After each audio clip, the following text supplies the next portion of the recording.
So, I actually was streaming this game a couple of weeks ago in preparatory for this situation, showing off a couple of things and etc. And one of my viewers on the stream asked, should I buy this game? A fairly common question I get semi regularly, actually. And so, my response was, freaking buy it. Just freaking buy it. Yes, buy this game. And he was like, well, that's not enough for me. So I spent the next however many minutes, it was several minutes, discussing the ways the game was amazing. At the end of which the viewer said, so what you're saying is I should freaking buy it. That is kind of Kingdoms of Amalur in a nutshell. Freaking buy it. Now, I'm going to cover a few topics before I really jump into the rumination proper here. First of all, this game is $20 brand new on Steam. That's the PC version. If you prefer the console version, I'm not actually sure how much that is. That obviously fluctuates more. But it's not going to be more than 20 bucks, I almost guarantee you. If you wait for a Steam sale, it's about $5. Given the recent media coverage about games being worth their buck and how long a game is versus how much money you're willing to pay into a game, etc., and the fact that some players literally will refuse to buy a game full price if it's not so many hours and whatnot. By the way, no judgment, it's just this is a true thing, and a lot of people have been paying attention to this topic lately. Given that, the fact that this is a game that you can get for $20 new, that, well, admittedly, I haven't 100%ed. I've about 60%ed so far, and I literally had to cut myself off. I had to chop myself off and stop doing all the quests and all the extra content because I was just running out of time. I've been playing this game since November. Last I checked, which was not counting the playtime I did today, I was at 71 hours in this game. Yeah. Now, that being said, with regards to whether or not you should buy it, it is worth noting that there are... I'm going to be talking, of course, over the next several minutes, mostly about gameplay. My first page here is almost entirely about the function of the game, the gameplay, the way it's presented, etc., with the second page being more lore-related stuff. So, I'll obviously be quantifying my opinion here, but one thing I want to get out here really quick, there are two significant barriers to entry in this game. I will be honest about that. The one of them I already basically told you. It's huge. Kingdoms of Amalur is a huge game, on par with any BioWare or Bethesda game, in some cases beating them out for sheer size, quantity, and quality. Or not quality, but, I mean, the point I'm trying to mean is, it's not just, and go kill 5 boars! There's lots of stuff to do, and virtually all of it is worth doing. I'll be talking about that a little bit later as far as the quest. So, that's kind of a barrier to entry, because not everyone has the time to dedicate to a game like that. If you do, freaking buy it. There is one other barrier to entry, and that's what I call the Hollywoodization. Now, I'll be talking about that a little bit more later, but the simple fact is, I know this game looks like a flashy, empty, Hollywoodized action RPG. It isn't. Trust me. Now, one thing I made a rule to myself that I would not talk about in this game is the financial troubles that have resulted in a rather sad situation. I was actually following the whole situation with the various companies. I don't want to name names. I don't want to point to people. I don't want to be like, it's their fault. In my honest opinion, I'm only going to tell you two things. One is that I'm not going to tell you anything about it other than the second thing. And the second thing is, it is my opinion, financially speaking and as a gamer, that the blame is on many, many different parties involved. There's no one person who you could point to and say, you screwed this situation up. It was a mess. The financial situation was a genuine screwball mess, and it's kind of easy to see why some parties reacted the way they did. That being said, no, I have not forgiven the state of Rhode Island, but not for that. It's for another reason, and again, I'm not going to talk about it, but for those of you who know about the situation, you probably know why I have a grudge against them specifically. Moving on. Now, let's go ahead and talk about the base premise of this game, just a little bit. This is a world where everything is fated, okay? Now I'm going to be talking about what that really means after we get past the spoiler marker, when we get to the second page of things. But the point is, everything is fated, therefore you always know what everything is going to happen to everyone. As I tried to explain on my stream, let's say you were fated to kill 100 people and you decided to leap off a cliff to escape that, that wouldn't work. Something would happen. Something would intervene to either save your life, Or arrange it so that your death would still kill all those people that you were fated to kill. You cannot escape your fate in this setting, with the exception of the player character. And that is the premise in a nutshell. Everything is fated, everything is written down in the history book of Destiny, except you. Now, it's hard to explain this to people who don't really think about time in a, well, in the same way I do, to put it into those terms. I don't even know what to call that. But imagine, if you will, there's a book. And you're writing this book, and you're writing the pieces of the people, and all of a sudden, something happens that just changes the words on the page. For, like, not just the page you're writing, but all the pages you've already written, and will also affect all the pages you're going to write. The reason why, and to explain what I mean here, whatever's writing the book, the fate, does not even recognize that you exist. So you change the fates of other people around you, but at no point in time are you fated to do anything. You aren't even fated to be free from fate. You don't exist to fate. And therefore, that's why I say the pages just suddenly start rewriting themselves, because the character, and this is very metaphysical, but the character in the book that is changing the fates of these other people is someone you can't see. You, the author of this book, cannot identify, cannot see. So you're just trying to write around it, but everything just keeps getting changed on you, and etc., etc., until you just throw the book in the fire. Screw it. A book that rewrites itself, that's just crazy. But that is the world they live in, and it explains a lot of the things about the setting and the culture and whatnot. But anyways, that basic premise was something that the game was sold to me on. When I first saw the game come out, there's a demo out. If you're still on the hedge of buying this thing, there's a demo out which is like an hour of free gameplay. And it really is an hour of just, here's the game. Obviously, you can't get that far. You're stuck within the first region. But the point remaining, you can do a lot of stuff in that hour. And it was like, okay, I'm going to go ahead and try this, because the very concept of being the one person outside of time, for all intents and purposes, was something that was really engaging to me. And then I actually played it and loved the hell out of the gameplay, and that led us to me really recommending this game. For those who are curious, I've actually played this game only twice. Once, or much earlier than now, and once for this Rumination. Despite only having played this game twice, I do absolutely think it deserves to be in the art category, the top 100. So take that for what it's worth. There's going to be a lot of praise for this game. It's not a perfect game, but a lot of praise. The other interesting thing about the Fate thing is two facets of this. Number one, it's very meta. What I mean by this is, in a game with NPCs who have scripted actions who cannot act in any way except for what they are scripted to do, the only one who has a choice in what they do is the one controlled by the player, aka the one not recognized by fate, in this case the code of the game, you, the person who's not in the software. Nicely meta, but it also ties into gameplay.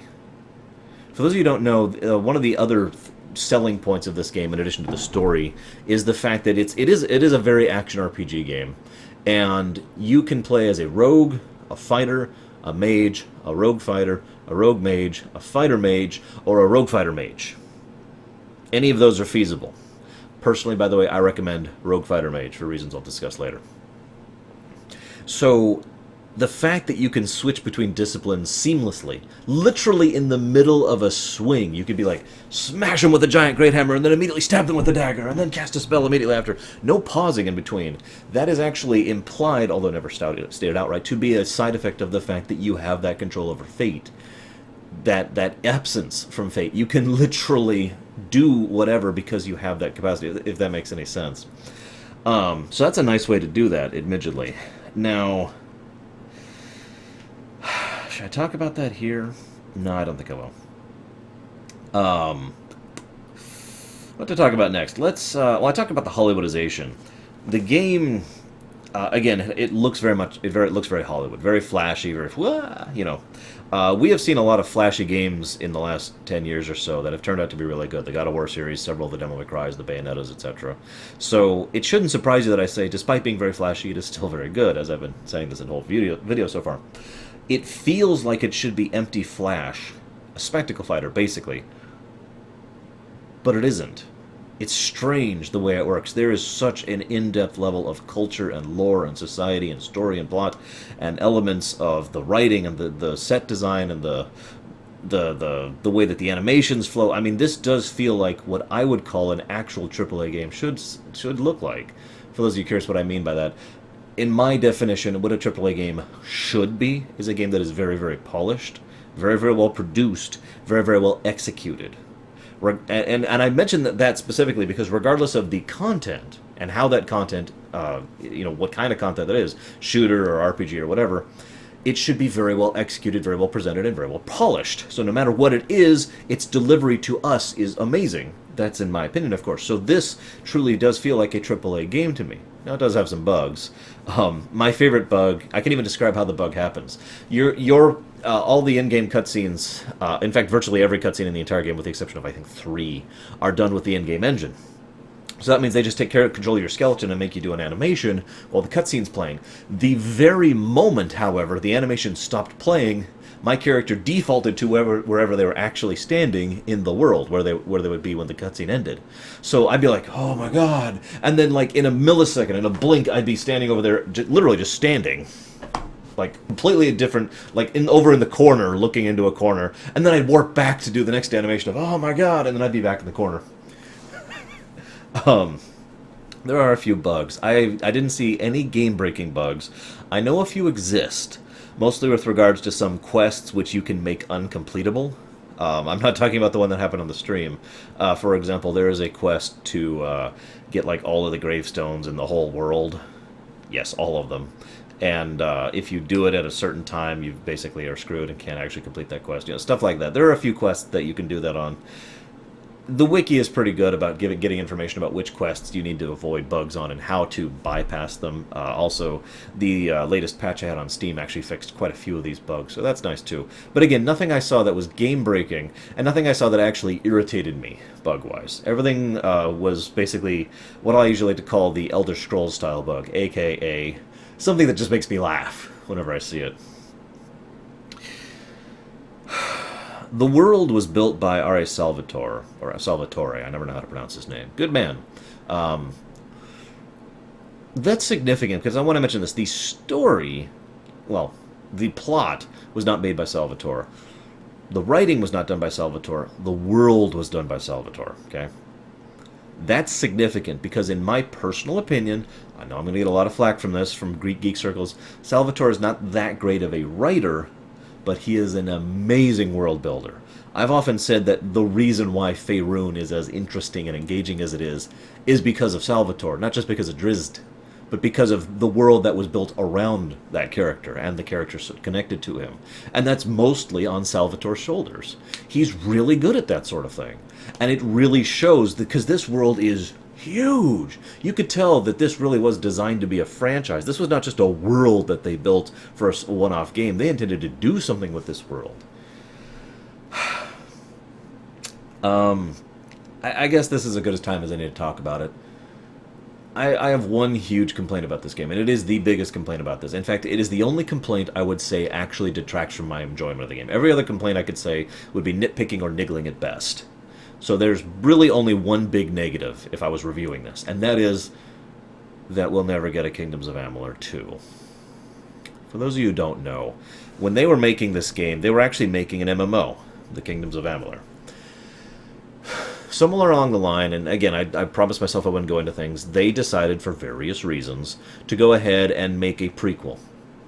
Single-player RPG prequel set in the world, and it's funny because if you look at the story of Kingdoms of Amalur, Age of Reckoning, blah, blah, blah, blah, whatever the actual subtitle is of this specific game, you could summarize all the major events of the game in an opening cutscene to another game. Now, I know that sounds weird, because you could say that about a lot of things, but the structure of it is very much like the tale. You can tell that they took what was the opening cutscene, the opening title crawl of, and then, the Fate guy who was outside of Fate changed the world forever in these various ways. I'm not going to say anything because no spoilers. And then the game starts, the MMO starts. And yet, they did such a good job of that it was really engaging going through it, and I'm very, very glad they made the prologue. Because if they didn't, there's a good chance we never would have gotten anything. If this game had come out in an MMO in the time it did, it probably would have bombed. But at the very least, it would have been nice to at least play through it once, because, God, I really want to play the sequel to this game, and we never will! It's gone! Screw you, Rhode Island! Moving on. So the game, okay, let's talk about, I mentioned Niggles. It is a very side quest heavy game, as just about any Western RPG is, really. Virtually every Western RPG I've ever seen tends to be big on side quests. I like the way they structure this one, okay? It's like this. There's the main quests. There's really only three main quests. The main one, the DLC, and the other DLC. By the way, if you get the Steam version of this game, you get the DLCs with it. I recommend it. They're good stuff. It's more content, more story, more lore, blah, blah, blah. So just consider that a recommendation. I don't know how that works with the console, to be honest with you.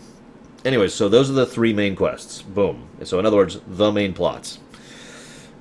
Then there's the faction quests. Now this is straight out of any Elder Scrolls game. You've got what is effectively the Fighters Guild with the Warsworn. I'll be talking about these factions a little bit later when I get to the lore section. You've got the Fighters Guild, the Thieves Guild, the various houses, etc. And those quests are usually decently long, several quests long, usually very story-driven. I shouldn't even say usually. They're always very story-driven, a lot of good character stuff. You almost always have a choice, usually just one choice at the end of those quests, and that kind of changes a few things with regards to how it ends up, etc. And then you have side quests. Now, this is how they're labeled in your log, but in my opinion, it would be best to relabel those mentally to regional quests, because with no exceptions, all the things that were side quests were still lore relevant, still story focused, and almost always had to do with fleshing out the particular area you were in right now. Everything about the Crimson Bandit idiots, whose name I can't remember at the beginning of the game, are a good example of that. The whole deal with the desert and the Rogue Fae is a good example of that. You know, all those stories were fleshed out in the side quests. So again, those are basically regional quests, which brings me with the tasks.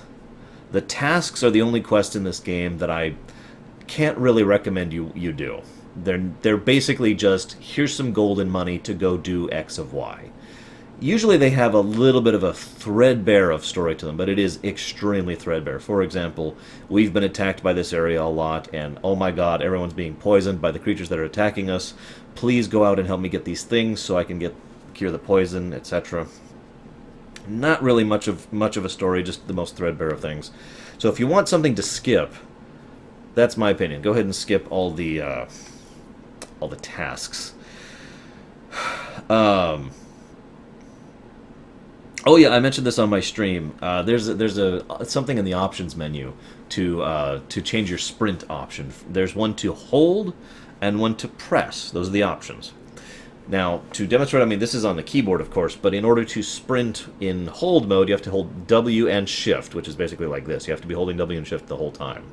If you press, you hold W and you tap Shift to start and just activate sprint mode.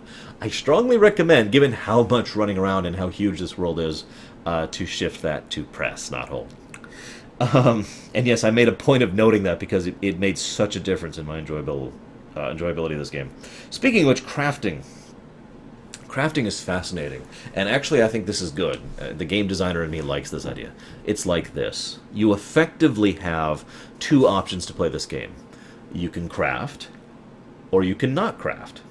Now I know that sounds kind of weird, but what I mean by this is if you don't craft, you'll have decent amounts of money because you'll be selling all the loot you get.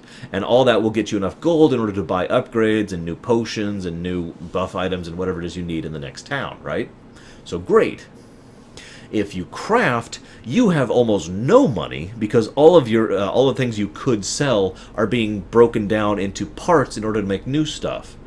However, you will always have brand new gear and potions and buff items, etc., because you're just making your own. In other words, both methods are fully feasible. And I like that. That is really good game design, in my opinion. Making both possibilities fully optional. And it's worth noting that it's easy to go from crafting to golding if you just want to stop crafting very, very quickly and easily. It is not as easy to go into crafting because you really need to be spending those skill points every level on blacksmithing, alchemy, and sagecraft in order to really make that worthwhile. So, not perfect, but still very good stuff. So, for the curious, I was actually focusing very heavily on crafting. That is my playstyle in general. And just like in most games, especially Western RPGs where you can craft your own stuff, I was a walking death machine thanks to my gear after a while. Which brings me to my next point. This very much feels like an MMO in terms of levels. Let me explain what I mean. When it comes down to it, there are usually three methods of increasing player power in an RPG.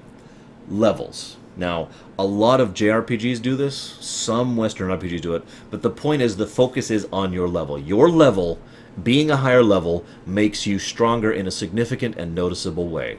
In other words, if we were to track on a bar here the total amount of player power you have, say 80% of it is coming straight from your level. That's the leveling method.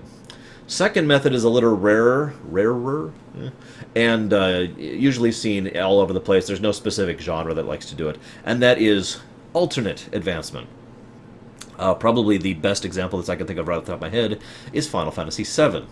Materia is a huge way to become powerful in that game. Now, it's not the only way, but if you use Materia to its fullest extent, 80% of your player power comes from Materia, the alternate advancement. Magicite in FF6, the junctioning in FF8, etc. That's what alternate advancement is. There's several other examples of this. Talents, they had the other things in EverQuest. I can't remember what they're called, but anyways. And then there's the third method. This is the one Amalur uses, and it is the MMO method. Your levels make up about, I'd say about 10% of your overall power, and the way you distribute your skills and talents makes up about another 10%. And the final 80 is your gear. It's probably very obvious why that's called the MMO method. In other words, the idea is you level to get to the point where you can then start getting the gear, and if you get really good gear as you're leveling, your progress will be much better because you will be so much stronger. Because so much of your power on that bar comes from your equipment. I can name a dozen MMOs that do this, because most MMOs do this method. The entire point is so that not only are you focused on your gear and really care about getting new loot, but once you hit max level, you have a reason to keep getting new loot, because your relative power level doesn't stop going up once you hit max level. You keep getting stronger, because there's more loot to get and better loot to get. You see how that works? That's also kind of the Diablo method as another good example of that. Although Diablo is a little more balanced. Diablo is more like 50%. Loot. But the point is, in Amalur, it is definitely 80% of your abilities and power comes from your loot. Just to demonstrate this, I actually, towards the end of the game, max level 40, whatever it was, really nice crafted gear, took off all the crafted gear and started trying to fight just basic trash mobs, and I was having a hell of a time with them. Now, I could beat them, but it took forever. My damage plummeted by like a tenth. Or rather, to make that more clear, I was doing about 10% of the damage I was doing prior, so I guess I'd be like 9/10 to explain that properly. So much of my combat capacity, and live capacity, and heal capacity all came from my equipment. And I had like no mana, too, and no health, so all of a sudden hits were really creaming me, in addition to the fact that I had no armor, and I had like 4 spells in me before I ran dry. I almost died in that single trash pack, because I was so unprepared for how brutal it was going to be. By the way, for reference, speaking as someone who really enjoys challenge modes, a no-equipment challenge mode actually sounds like a lot of fun in this game, and I kind of am thinking about doing that someday. For that reason, to just completely nerf yourself down that far. Same thing as doing a low-level challenge in, like, Final Fantasy or whatever. So, keep that in mind. Your equipment is going to be your life, your power in this game, so really be focused on getting the best gear you can. One other thing I like about the hybriding method, I know I touched on this briefly before, it's they manage to strike a unique balance. You do have to basically pick early on. Like I said, you only get about 40-something levels before you get level cap. I forget the exact number. So you do want to have a plan in mind, because you have a finite amount of points to distribute, and those points are going to determine what builds you're going to be able to do, right? So, for example, if you want to be the fully hybrid universalist build, which, by the way, is what I personally recommend for anybody playing this game for the first time, you need to have 37 points in all 3 builds, which is going to take you almost to max level in order to do. But once you get there, you're insane. You take less damage from everything. You do more damage in everything, and, this is really crucial, you get 3 bonus points in every single one of your skills, not your combat skills. Your out-of-combat skills, crafting, persuasion, all that kind of stuff like you would see in a Fallout game. The ability to perceive, the mercantile, stat, all that fun stuff. All that is improved by 3. All of them are, which is the equivalent of, I think, like 30 levels worth of points that you gain just from managing that. So that's really significant. And of course, like I said, you're better at everything. I also really like switching back and forth between daggers, swords, shields, and magic, but that's my playstyle. But my point I'm trying to reach here is that if you want to be just a warrior, you can. It is actually very rewarding to be just a warrior. It is very rewarding to be just a rogue, and it's very rewarding to be just a mage.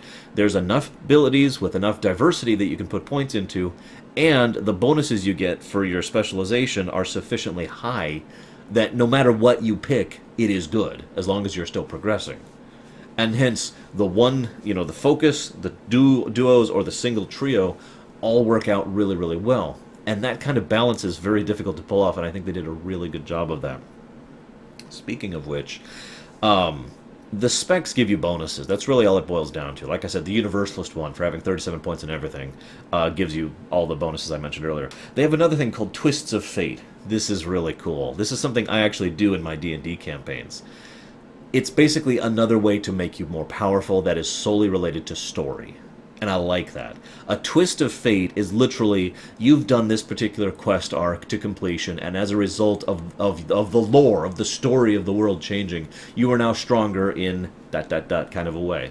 And in almost all of those faction quests I mentioned where you have a choice, that choice will affect which twist you get, so you can get different bonuses based on your choice. I really like that. It's a great method, and kind of fits in the thing. I made a point here. The game kind of plays like a console game, but not really. It only took me a few minutes, and I mean literally just less than an hour to really get used to the controls. Mouse for camera, WASD for moving, buttons for doing. It was all very smooth and quick for me.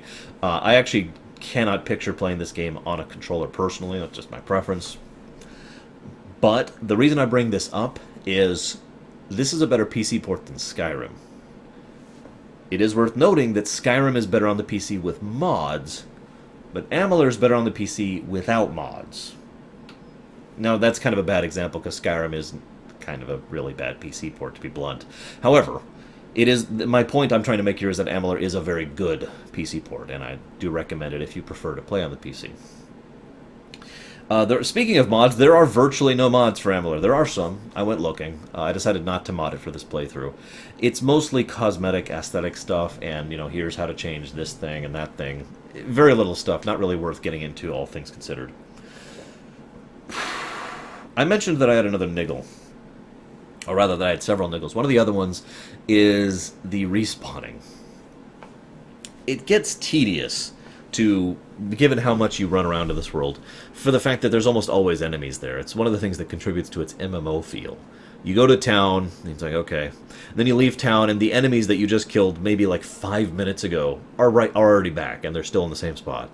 And it is actually very difficult to run through enemies. Possible. By the end of the game, I was actually getting really good at it. There's kind of a way to do it, kind of a buck and weave thing. It's possible to do, but it's irritating to have to constantly run from battles, not because you're low on health or whatever, but because I don't really have any reason to be fighting these things. They're just going to waste my time. It felt tedious, and it's probably one of the only things gameplay-wise that actually bugged me about this game. Amalur is a unique game in the fact that it is kind of a mix of a large number of Western RPG-style things. I saw someone make a list once. It was about 12 different games and all their influences and how they were felt in the game. I'm going to give you a much smaller list. Oblivion, Fable, World of Warcraft, and God of War. Or Devil May Cry or Bayonetta. They're all basically analogous here, but God of War I feel works better for reasons I'll go into in a minute. The Oblivion influence is really obvious. Some people have actually called this an Oblivion clone. Those people are stupid and don't deserve to be considered, because that's like calling WildStar a WoW clone.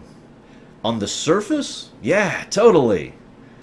When you actually look at it with any level of depth or actually analysis whatsoever, no. Now, there are some bare-bones structural similarities between Oblivion and Amalur. It's got the ability to attack NPCs in town. It's got a crime system. It's got, crafting, as I already mentioned. It's got a lockpick thing.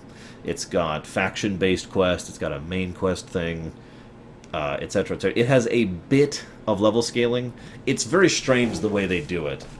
Essentially, what happens is enemies can scale within a range to your level. For example, that given enemy over there will have a range of like level 3 to level 8. And if you happen to be level 8 or higher, then it will be level 8, but it'll never go above a level 8. But then there's the fact that their health also scales based on a lot of other factors, which also includes your health, and it's just kind of weird. But the bottom line is, it never bothered me the way that scaling does in other games. In fact, to be blunt, I almost never even noticed the scaling. I only noticed it once when I enacted a very, very horrible bug, which I did on purpose. It's worth noting. I was actively trying to make it happen. Basically, I gave myself a bajillion health, and then everything else had a bajillion health, and battles started taking like 40 minutes with a spider. So that's how Oblivion has felt. The way Fable has felt, the three disciplines thing, fighter, mage, rogue, and the fact that you can really focus on one or try to do a hybrid thing, and to a degree the way the towns are laid out and some of the action RPG elements do feel like Fable done right. I've often heard Kingdom of Amalur be described as, this is what Fable should have been. And it's actually a fairly accurate statement. If Fable had come out as this game, I would have played the hell out of it. Oh my god, I would have bought an Xbox for that game. The World of Warcraft elements are very obvious. I've already mentioned several ways this game is very MMO-y. The respawns, the way the market kind of moves with you, the fact that you increase your bag size by buying new bags. Granted, there's other games that do that. There are several MMO aspects of it. That's just all I'm going to say. And finally, the God of War thing. See, I mentioned the action RPG thing, but really, I can't think of many action RPGs that are this much action. Most action RPGs tend to hit more or less right in the middle ground of, turn-based combat and fully fluid, God of War combat. But this is like way over here. In fact, if not for the fact that you have equipment and can switch between weapons, like I said, instantly, this would feel like it's playing like a God of War or a Devil May Cry or a Bayonetta. It feels like that, gameplay-wise. And I like that. I love that gameplay style. That is something to note. If you don't enjoy the combat of this game, like I said, there's that demo to try, you're probably not going to like this game, because that is the combat of this game all throughout. And there's lots of combat in this game. So keep that in mind. Other thing that I meant to make me mention God of War specifically is the takedown things. I guess I'll talk about that here. This is a great example of story and gameplay integration. There's a lot of that in this game. You are outside of fate, like I mentioned, the person rewriting the story that the author can't even see. So, under certain circumstances, you can perform a reckoning move. Reckoning, again, is very much like God of War. You activate it, every enemy on the screen is slowed down, you're sped up, you do more damage, you have greater range on your attacks, etc. You're basically better in every way, and they're worse in every way. And you can do a finishing move on anyone who reduced to 0 health. So if you do a finishing move, you do this little animation and do something really cool, I'll talk about in a minute, and then you kill them, and then time reverts to normal and you get bonus exp. And there's a different type of killing blow special thing you can do with each type of enemy. It's always going to be the same type of attack for the same type of enemy. But given how many types of enemies there are, that's quite a few different attacks you can do throughout the course of the thing. Quite a few different finishing moves. The other thing I mentioned, what you do, and I want to stress that I mean this as literally as possible, you rip their fate out of them and physically beat them to death with it. To explain what I mean by this, let's say you walk upon, because you're hideously evil, you walk upon a villager, and that villager is going to live for another 60 years. He's fated to live another 60 years and grow old and have kids, and he's going to meet this sweetheart, but then she's going to die in a kobold attack, and he's going to be heartbroken, and he's going to devote himself to this mission. He's going to help heal these people and get these people together. All this stuff across his next 60 years of life. You just ripped all of that out of him and beat him to death with it. Physically. That's why I mean you change the whole of the book with basically everything you do. And in fact, that leads to a major theory, which I will not be mentioning now, because we're going to say that after the spoiler section. But one of my big theories about the game is related to that. It is really cool when you do the finishing move on a lot of the bosses. The Balor is a great example of that. There's so let's talk about the story a little bit. We're not into spoiler stuff yet. So so much world building. It's not even just, it's a fleshed out setting. There are cultures, plural, here. There are dialects and local customs for specific areas within a specific area, Like how you'll see different things in a town versus in the state that town is, that kind of thing. There is so much detail put into that I just scream every time I see it. It's like, fangasm or whatever, because it's so good. There's not that many characters that receive a lot of screen time, but I'm going to say two things in favor of it. Number one, the characters who got lots of screen time are great. And one of them is voiced by the guy who did Canderous Ordo back in Knights of the Old Republic. And he's also a really awesome character. So, thumbs up there. The second thing is related to that. They got a really good performance out of the voice actors in this one. At no point in time did I get any point where I was just like, ugh, at a voice actor. I love Oblivion to death.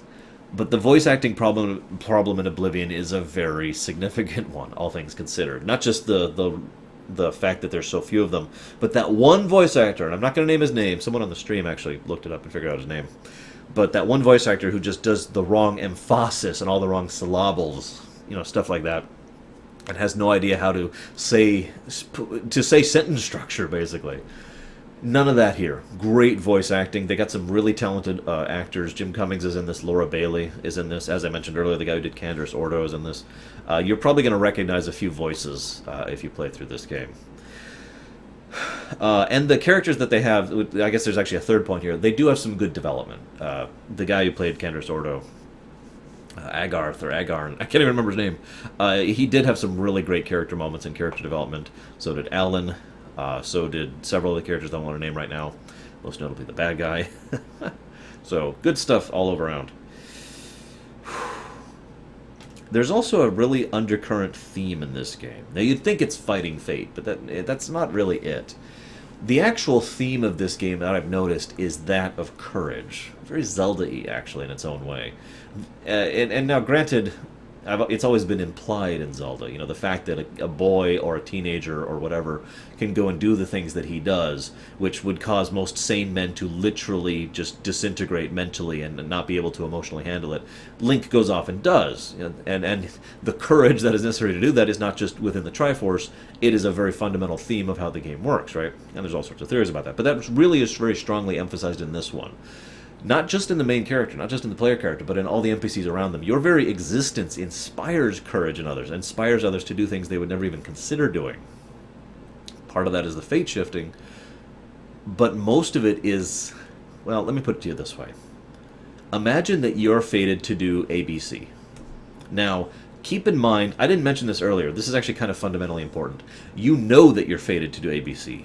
There are people who can actually read your fate, and unlike in, say real life, they will predict it accurately. 100% accurately, I might add. They will tell you exactly what's going to happen to you.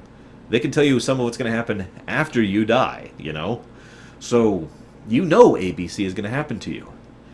Given that, you also know you don't really have to try. Not really, because it's going to happen anyways, right? Then you see someone who has no fate.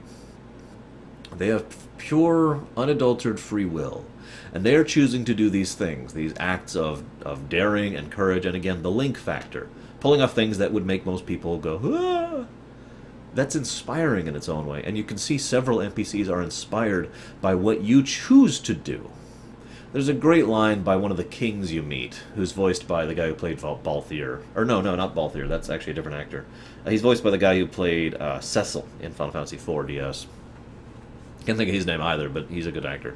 Anyways, you talk to him, and he says a great line, which I don't remember word for word, but it's basically, there have been many people who have been fated to be heroes and have done so because it is their duty and courage and, whatnot. You, without any requirement or strings upon you, have chosen to do so, which makes it all the more greater. This world is very patterned. It's wonderful because it's patterned literally, and it's patterned metaphorically. The very layout of certain areas adheres to a sort of pattern, which I don't know how to describe. It's almost a subliminal thing. But almost everything bears the same concept of the spiral. It's an overarching motif throughout the entire work.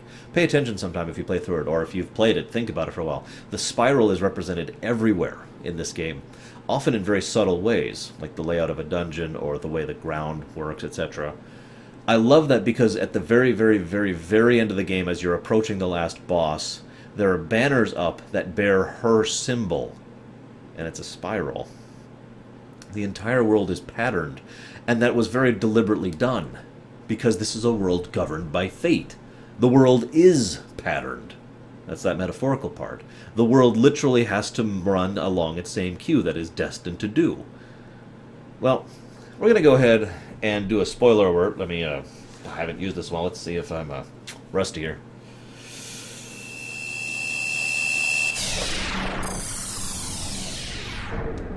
I think I did it right? Yeah, whatever. I'll just assume it went right. Spoilers ahoy.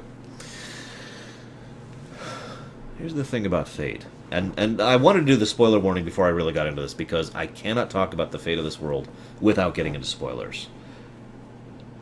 It is my theory that it's not fate as we usually define it.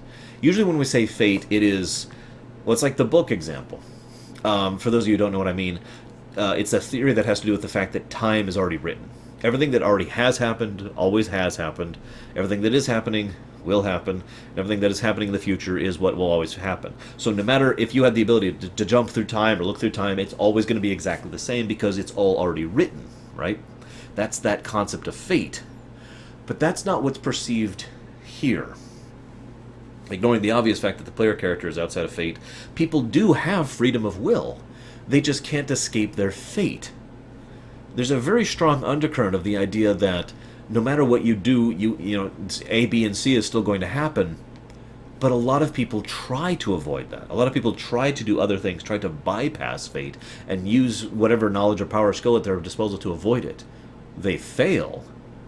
But the mere fact that they try and fate has to literally intervene in order to make A, B, and C still happen, that has always given me the impression as I've played through this game that something external is literally trying to guide the world, has invented this fate system in order to try and govern and control things, rather than it being, you know, the fundamental example of how existence should be. Now, it's worth noting that that's also in contrast to another theory I'll be getting into in a moment, which I also kind of like. So I'm not really sure what I think, and as always, I welcome your guys' thoughts. But it's worth noting, and this is probably one of the biggest things in favor of this theory, is the fact that when Tirnoch dies, you don't even get this until the post-game stuff, when you talk to the Fate Weavers. When Tirnoch dies, fate goes away. Now, I want to make this absolutely clear, for those of you who don't know what I'm talking about. When you run around in the world, fate still exists. You change fates. There's several times where this is shown directly. Someone is fated to do A, and then you do some things, and then you come back and they're getting their fate read, and it says they're now fated to do B. They still have a fate. It is just changed. Okay?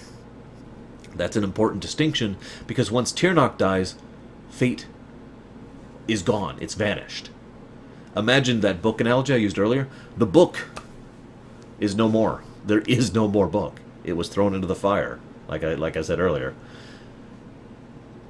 Now, there's a lot of theory crafting on why that is. And I'm going to go ahead and touch on that right now, even though that was something I was going to save for the end, but it's the thing I find most engaging to talk about, so forgive me. Biggest theory is that Tirnoch herself was the one projecting that fate. For those of you who don't know, Tirnoch is not a dragon in the strictest sense of the word. She is a fae. Now, I'll be discussing what a fae is in a moment, but for those of you who know this game and know what that means, that's probably very significant for anybody who didn't pick up on those subtle clues and hints of her true nature. She is a fae, a very old fae, and a very powerful fae, but she is still just a fae. And the fae, as an overall, tend to have that kind of self-perpetuation of fate. The whole telling thing is a great example of the Fae themselves actively trying to keep fate going, and fate therefore keeps going, so they keep trying to keep it going. Kind of a mutual symbiotic kind of a situation. And again, she had an active interest in making things happen the way they did. It is also worth noting, and I'll talk about this more later, that the world was going to end in a matter of years at the absolute latest, assuming the player character didn't intervene. And that's exactly what Tirnoch wants. So, the idea that Tirnoch was the projector of that fate is a valid one. And yet at the same time, I'm not sure I fully agree with it, because there's another theory I like much better. Remember how I mentioned earlier the significance and the sheer long-reaching implications of killing one guy? Because he would live 60 more years and do all these things and affect so many different lives. You do that constantly, the entire game. Would it not be interesting if we were to picture fate as a brick wall? I know this is a weird analogy, but just bear with me. And as you're going throughout the game, you just keep hitting it, and hitting it, and hitting it, cracking it, crumbling it, knocking a brick out here or there, until finally you do something that literally alters the fate of every single living thing, mortal or fey, on the entire planet. Everything, 100%, was affected when you destroyed Tirnoch and erased her, extinguished her. Think about that for a moment. The second theory here is that fate broke. You had already weakened the hell out of it by changing it constantly, and then you changed the fates of everyone, literally everyone simultaneously, and fate just shattered. And that's why fate is no more. And I like that idea. By the way, I mentioned I'd talk about something else here. One of the reasons that this game is so obviously a setup for a sequel, especially an MMO, is that sounds like the beginning setup of an MMO, doesn't it? Remember, you, the player character, are the one outside of fate. At the end of this game, fate goes away. So, however many players play the game, they're all free from fate. Because fate has changed, or rather, fate is gone.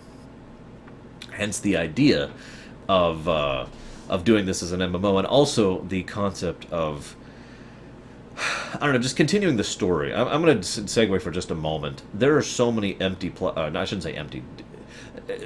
I wouldn't say any plot thread in this game dangles, per se, but all of them end in a way that leaves more questions, more things to happen in the future. It's like calling Episode 3 of Star Wars, you know, it's kind of like that. I mean, obviously the story has ended in many ways, and there aren't really any dangling plot threads per se, but it's clearly a setup for more story. And that's true everywhere. Every regional quest, every factional quest, and all of the main things are all setting up for what's going to happen next. God, I wish we got the sequels game. But getting back to the Tirnoch thing. The other interesting thing about Tirnoch, which theory this supports is up to you. Tirnoch can affect fate. Not as much as you can. You can utterly rewrite fate. And, as I mentioned earlier, rip fate out of people to beat them to death with it. But Tirnoch can affect fate. Alter it. Distort it. The Prismere, for those of you who don't know, Prismere is literally a physical manifestation of the power that she wields. Her power. Her tremendous, incredible power. And probably the best example of this is one of the earliest ones we see with the Maid of Windermere, who has used the Prismere to alter her fate, well, to distort her fate, but she hasn't actually escaped her fate. She doesn't do that until you come along and either extinguish her or free her. You know, one of the two. As for those of you who caught my stream, you saw that we ended up freeing her, which unfortunately ends up meaning we marry her. But whatever. I didn't know marriage was a freedom. But seriously, though. It was the ability, because she was still trapped in her role. The maid was still a villain. She was still the antagonist. She was still trying to go after the king. She was still obsessed with ABC. You know, she was still trying to control everything. Everything that she was fated to do, she was still doing. She was just doing it in a different way. She was not following the literal exact fate, just the intention of it. So that's the power of the Prismere and the power of Tirnoch in general. This is also shown when Tirnoch herself tries to rip the fate out of you. She can't actually rip all of it out of you. She can't actually do what you can do, but she can splinter it just a little bit and alter your fate just a tiny bit, which then results in you having to literally get your fate back from her. By the way, I'm sorry, one other thing I wanted to mention with regards to the MMO setup. You would think with an individual as stupidly, ludicrously powerful and world-changing, like the Fateless one, which is what the player character is called, there would be no possibility for a sequel because they would just be too big of an NPC in that game, except they're not powerful anymore. Remember everything I said about how they could switch skills at will, and they could change people's fate, and were the only people with free will? All of those advantages have gone away. Now, the Fateless one is still a very skilled, whatever it is they are, that they learned and earned, but they are effectively no different than any other high-level adventurer at that point, because all of their special abilities have vanished because fate went away. Nicely done touch on their part. I just felt like pointing that out. Let's talk about one other thing while we're talking about Tirnoch here. A lot of the religion in the game revolves around a deity called Lyria, and how Lyria is the deity of fate, and all sorts of other stuff I'm not going to go into right now. There's a strong theory I've seen many times that when they, knowingly or not, what they mean when they see Lyria is in fact Tirnoch, that they are actually following some vestiges of teachings that came down from her from forever ago, back before Tirnoch was sealed, or from people who heard her when she tried to transmute her thoughts out into the world, etc., etc. Not just tossing that out there as food for thought. I keep staring at this note and I keep just hesitating because, as I mentioned, I cannot do this game's lore justice. There's just too much to talk about, and it's late and I'm tired. And I don't want to undersell this, but the telling is one of the most interesting things about this game to me in terms of pure lore. First of all, let's talk about what the Fae are. Now, this is very important. This distinction is interesting. There are two types of living beings on this world that have sentience, or sapience, or whatever you want to call it. The ability to freely think for themselves. Mortals and Fae. Now, here's the funny part. Mortals include humans, gnomes, and two types of elves. Fae includes creatures that look kind of like elves, and boggarts, and trolls, and a lot of other various creatures. Those are all effectively the same species. That has some interesting implications, not the least of which being the fact that those creatures do have the same level of capacity for intellect, sapience, sentience, etc., that the walking around looking like elves Fae do. They just don't. Now, I'd say by choice, but no, it's by fate, as we mentioned earlier. That had some interesting. That's one of those things that I would really love to see the implications followed through on in the sequel. We'll never get. But I would love to see a kind of, to summarize excessively, droids from Star Wars situation with those other lesser Fae. But from now on, when I say Fae, I'm mostly going to refer to the elven type Fae, okay? Those Fae, I want you to imagine the kind of society that would be built around two principles. One, if at any point in time you die, you'll reconstitute. It may take a few years, but you will always be back. Death is completely impermanent. Yes, that means elves who are mortal can die. Just pointing that out. Two, everything is fated. Everything. The impacts that has on a society are monumental. I can't even begin to talk about it. One of my favorite fan fictions of all time was one about a game called Asheron's Call, which you may or may not have heard of. And the fan fiction was all centered around examining the type of society that is built around a world which cannot die. If those of you don't know, in lore, there's these things called life stones in Asheron's Call. So if you die, you're back at the life stone. Now you lose a little bit of vitae, or vitae if you prefer, which has to be earned back, and you're weakened until you do. But that's a small price to pay for the fact that you get sent right back to your life stone with your body fully rebuilt and remade. And that's the key part. If you died of something, if you died, and you're disemboweled, and you come back at the life stone, you're fully whole again. Think about what impact that would have on a society. Now, for those of you who watch Torchwood, Miracle Day tried to touch on this, and in my honest opinion, failed miserably. Mostly because they couldn't keep consistent with it, and the story really started to peter out towards the end. But at least in the early parts, they made some really good points about what a world would be like without death. The impact that can have on a society is beyond measure. I literally can't even begin to talk about it, and I will not, because I wouldn't even know where to begin or end. I would just keep talking for the next 5 hours, and nobody wants that. Suffice it to say, I find the concept fascinating, and I love the idea of the way it's presented. I'll give you a specific example. This is my favorite example. I shared that with my sister recently, and she loved it. There's a Fae who is the king of the House of Ballads. This is a pretty early on thing. And he is the great king and a great warrior king. Now, the way I described it to my sister, and the way I'll describe it to you, is he is an actor. Bruce Willis is not actually that incredibly badass, right? He portrays someone who is that badass. That's the kind of same kind of thing I'm going with here. This king had never actually had to do any real thinking or hard work for himself because he knew what his fate was. Anytime he went into battle, he knew if he was fated to win or lose. And if he was fated to win, he'd just win. And if he was fated to lose, he would just lose. And any decision he could have made, he only made because it was fated to be so. He was in every way not a leader, not a king.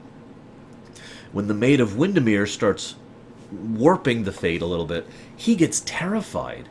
He reveals his cowardly nature, and this is true in virtually all of the Fae, I think, because the Fae as a whole overall do not have the capacity to understand change, because change is an antithesis.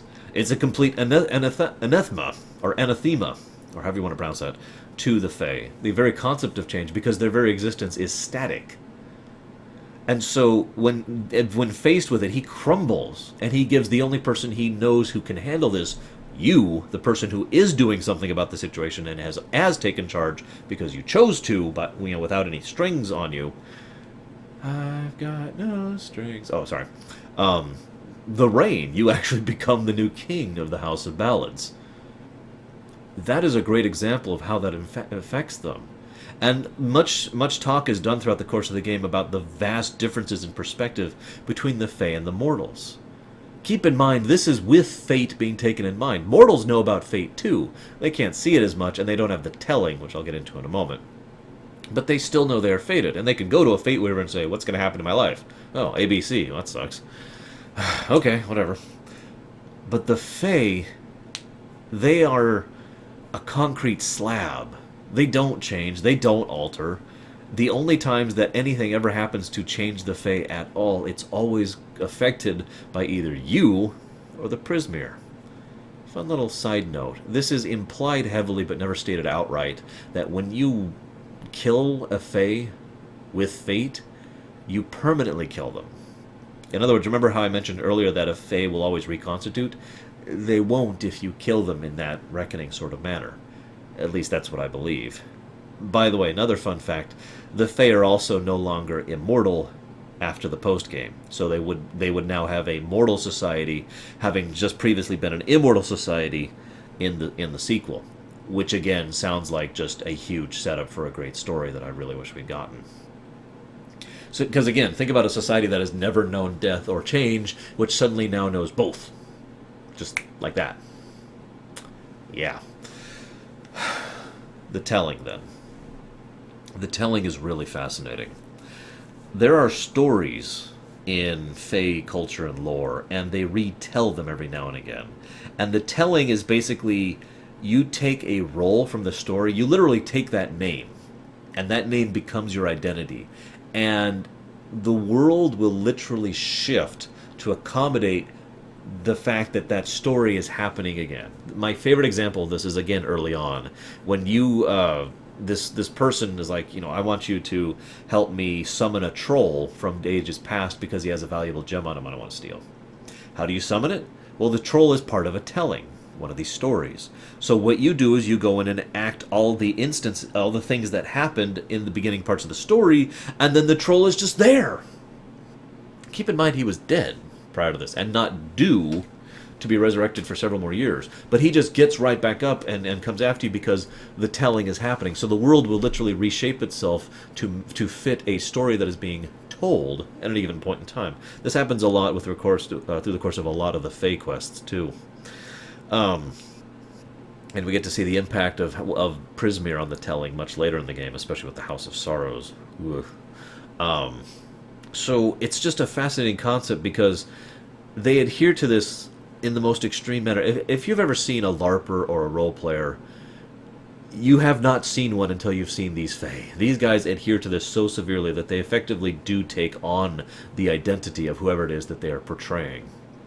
And sometimes they change roles. Sometimes they portray someone differently. Sometimes someone new portrays this new role. And who portrays what, there's a whole societal and cultural implication of how different people get different roles, and it's just fascinating the way that whole thing works. But I think the thing I love most about it is what I already talked about primarily, aka the world rewriting itself. That is just a fascinating concept. It's also very likely, given the way that the game ended, that actually will not work anymore in the new post game. There's something in my tie, and it is bothering me. There's also another fascination with the Fae that I just feel like sharing. For a species that can't age, or rather can't die, I should say, permanently, and don't have, like, any concept of change or anything like that, they're really fascinated with their titles, aren't they? A lot of Fae go by multiple titles, including several past titles, and the current telling, whatever they are in the tellings titles. And so you'll say, I am the, and then there's like 5 titles that they go by. And they expect to adhere to all of them because, and I think this is just my impression, I feel like the main reason that is because it's the closest thing they have to a real sense of identity.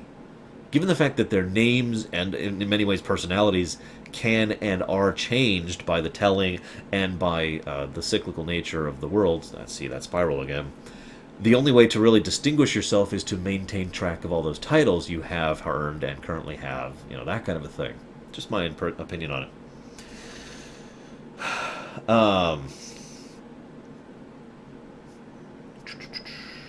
already talked about the fate thing. I already talked about the cycles thing. Let's talk about the Ragnarok thing. This game is Ragnarok interrupted. As I mentioned, the world was not only fated to die soon, but it was already on its way out. The world, this is such a weird example of this, but it's because it's like the quiet apocalypse. I've talked about this concept before. The idea that the world is about to end, and it doesn't really feel like it. There's no giant grinning moon up in the sky staring down at you saying 3 days. Instead, it's just life is just going about its normal thing. People are farming and fighting off bandits in the road and doing their thing, plying their trade. But again, I want to stress, without the inclusion of the player, the entire world was going to end. Tirnoch was going to break out, crush and destroy everything, and the world was going to cease. And the Fae knew this. It was fated to happen. The world was fated to end. And it's hard to explain it, but the world has this overall feel of... I'm trying to think of how to put it. It's actually in many ways similar to Dark Souls, just not so depressing that it sent me into a depressive episode. In other words, there was once this great glory here, and there isn't anymore. Now, it's not as bad as Dark Souls because there are still kingdoms, there are still people, there's still life and happiness and brightness and other good things. But you see so many of the remnants of what once was. The Warsworn are probably one of the best examples of this, how the Warsworn used to be this great, effectively paladin order of people who fought against the Niskaru, which I'll talk about in a moment, and helped save the world and defend the people without cost to self, blah, blah, blah. And now they're just a band of mercenaries, basically, who are barely keeping up with things. And they're not the only example of it. The Travelers are a great example of that. All of the Fae are a great example of that. And the Fae themselves, on many occasions, talk about how they know that they're already on the way out. That the end of the world has already started happening, and it started happening years and years ago. And the whole world feels like it's already over the edge of the waterfall, and it's caught that one log right there, and it's just dangling right here. And then the player character comes by and says, no, here. You're fine. Because you really do interrupt the Ragnarok right before it starts. And then the funny thing is, though, and this again fits very well, because of the fact that you interrupted in the way you did, and because of the fact that the world was the quiet apocalypse, nothing was really showing that destruction or chaos, and no giant moon, all of a sudden the world is fine. I mean, there's a mess here and there, and there's some things that need to be cleaned up, but for the most part, the infrastructure of the world keeps going. There is no apocalypse, in other words. So Amalur 2 would not be post-apocalypse because the apocalypse was canceled. Forgive me for the quote. It's just fascinating the way they do that. There's a lot of other little tidbits that really show, the old civilization kind of thing. There's giant bones here or there from creatures you don't even know what they are. There's a lot of ruins, which have a great deal of old power and technology to them. There's the fact that the Arathi are gone, a few talks about the old ages, that kind of thing. It's just an overall theme connecting the whole piece. The Ragnarok interrupted. It's literally what my note is, Ragnarok interrupted here. Excuse me.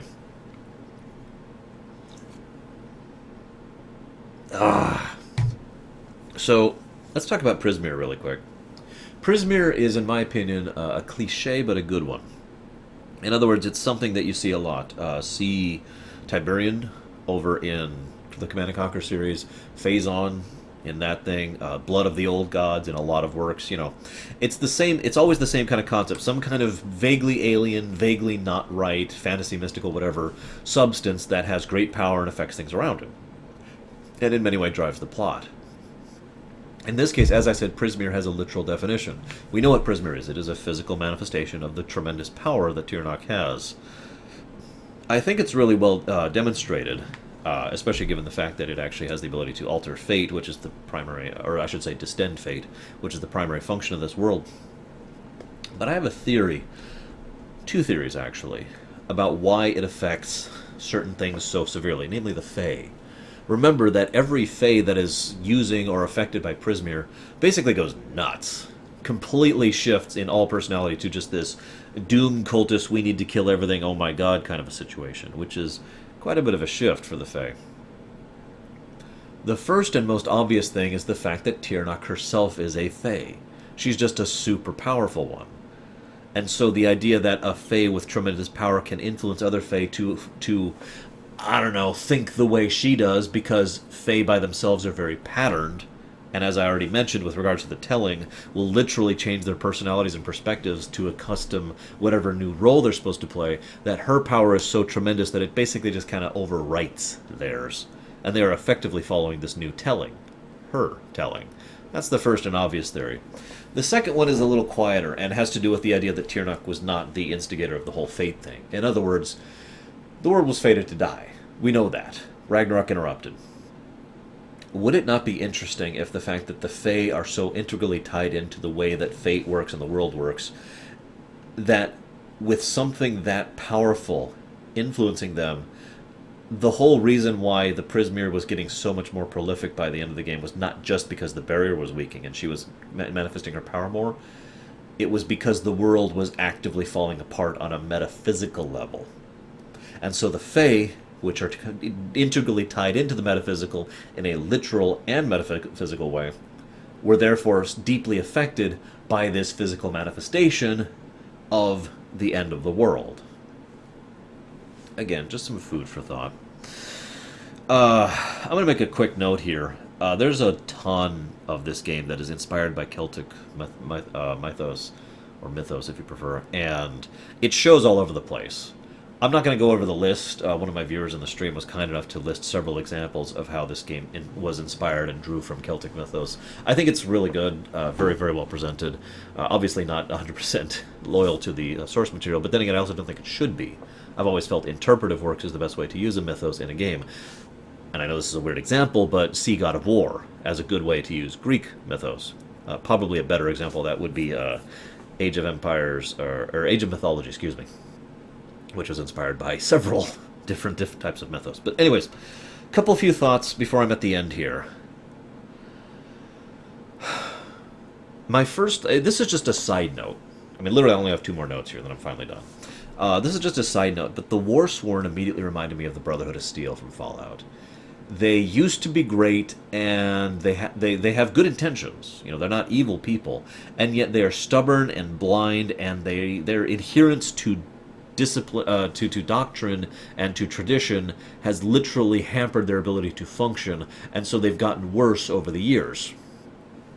Kind of sounds similar, right? I mean, the idea of what the Warsworn were capable of doing back in the day against the Niskaru is emphasized many times. Again, there's that whole, glories of the days past theme. And yet, again, nowadays they're mercenaries. Admittedly, really good mercenaries, very well equipped mercenaries, very well, funded mercenaries, but still a fighting force that doesn't really do much else, If not for the player character coming along, well, let's just say that I'm not sure what Kamazandu would have actually done, which brings me to my next point. The Arathi and the Niskaru.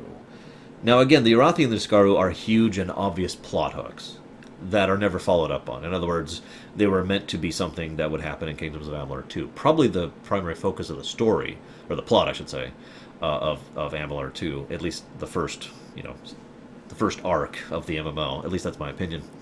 Because, let me explain what I mean. The Niskaru are basically demons, and the Arathi are basically angels. Now, I know that's a simplification, but it's the simplest way to get across the information in the fewest amount of words. The Arathi left.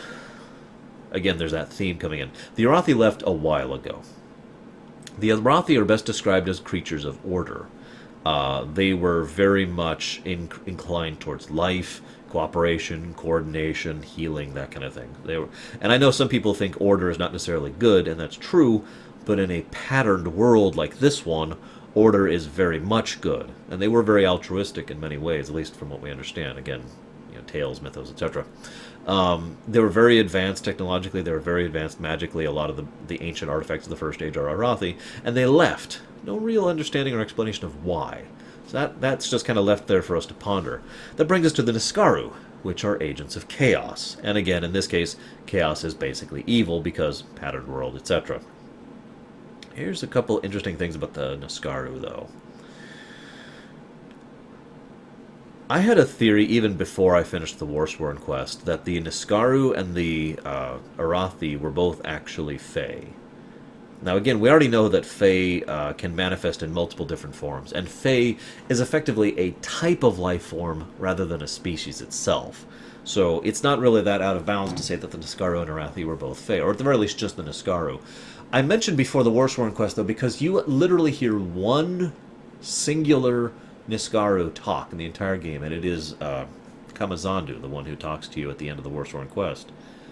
And he sounds like a Fae does. Same accent, same speech patterns, same overall tone, and it's probably helped that it's one of the same voice actors who voices a lot of Fae throughout the game. But the point remains, that wasn't done on accident. That really started making me wonder. And again, I feel like the further implications of the Fae and their connection to Tirnoch and what used to happen and all that fun stuff would have been a great thing to explore in the future. Again, no real conclusions here, just food for thought. My final thoughts about this game, and I'm done with all that. I was actually going to talk about my theories about the fate thing and Tirnoch at the very end, so I've already talked about that, so I don't have that to talk about. The last thing I want to say about this game, though, is that you should buy this game.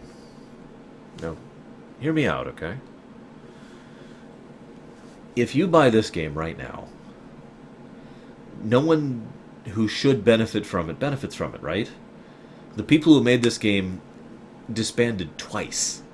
First when the initial company failed, and then when they were eaten up, and then were dissolved again. So the actual developers, who I want to point out did an amazing job and made a truly incredible art game, will not get, they will get no, they might at the best get satisfaction from knowing people are buying and talking about it, but even that would come from word of mouth. They don't get a sales figure, they don't get money from it, and they don't get someone telling them, well, we sold this many units of this game, yay. They get no benefit from it. The company who owns the rights to it, well, they don't really get any benefit from it either, and neither does the publisher, which in this case is EA, so who cares? But point being, so why bother buying it? Why do I encourage you so much to buy this game? Video games are awesome. And one of the ways video games are awesome, arguably the way video games are awesome, is they bring more joy to our world. This world has a lot of problems in it. And in my blunt opinion, every little tiny thing we can do to increase the amount of joy and happiness and overall contentment that exists in this world as a whole, as an aggregate, is a good thing. I encourage you to buy this game so you will enjoy it. I encourage you to enjoy it because that makes the world a better place. See you next time.